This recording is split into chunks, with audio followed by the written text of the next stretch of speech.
What's up guys, it's me Jeremy. When it comes to the mid game, and especially the late game, knowing when to group is something players struggle with quite a bit. Let's get started.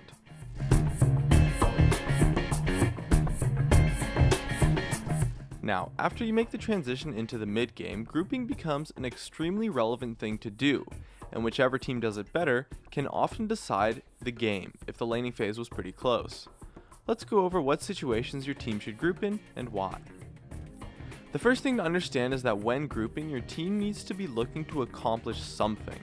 Looking for team fights as 5 players is probably the most common and the best reason to group. If you think you can win team fights, grouping and pressuring objectives is a great way to set up those fights, as well as any team-based plays your team might be looking to make. In addition, grouping is the best counter to picks. If your team groups as 5, you won't really be able to get picked off since you're all together, and if anything happens, you can just disengage or start a team fight, since your whole team's there already. And if the opponents try to pick one of your players out with one of their players missing, it's an easy teamfight win. As well as, grouping as 5 is a great way to pick off opponents too. You can set up wards and a trap in the enemy jungle by scattering yourselves a bit, and then jump on a target when they walk in. Just make sure to clear out the opponent's wards the best you can.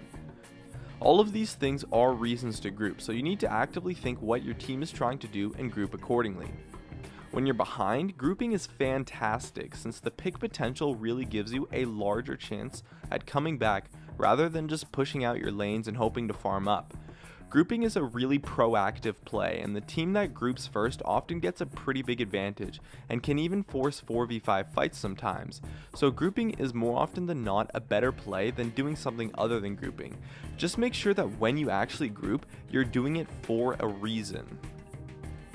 And in addition, you're going to need to group as a defensive tactic too. If your opponents are pressuring heavily, you'll need to group to be able to deal with their pressure to not lose out on a bunch of free objectives. Because of this, you're often forced to group whenever your opponents group as well. As for when not to group, there's a few situations too. The first being when you want to set up for a team-based play like an objective. Oftentimes, you can't really just group and expect something to happen.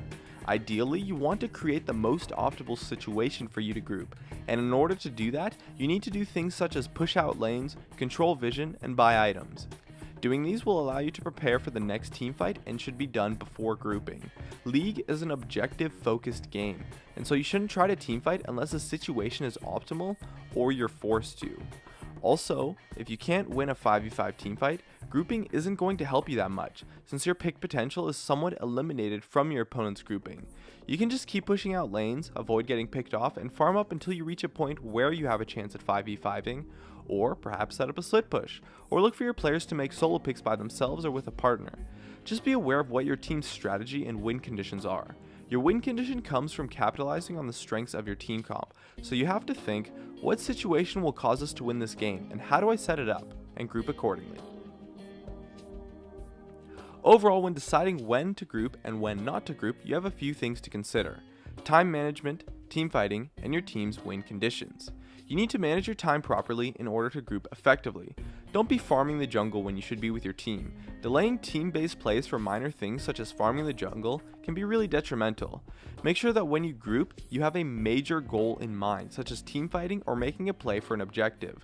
And before you group up, set up that goal by pushing out the lanes and warding surrounding areas. And lastly, play to your team comp's strengths, as oftentimes your team might be terrible in a 5v5 situation, and so grouping is going to be very suboptimal, and you could potentially avoid the need for grouping altogether by split pushing or going for picks. My name is Jeremy, and that's just about everything I could come up with that you need to know about grouping. Be sure to check me out over at twitch.tv/Jeremy_gamingcurios. Stay connected at facebook.com/gamingcurios. Tweet me at gamingcurios. Drop a like, share this video, and make sure to subscribe for some more awesome content in the future. And as always, thank you so much for watching, and I'll see you guys next time.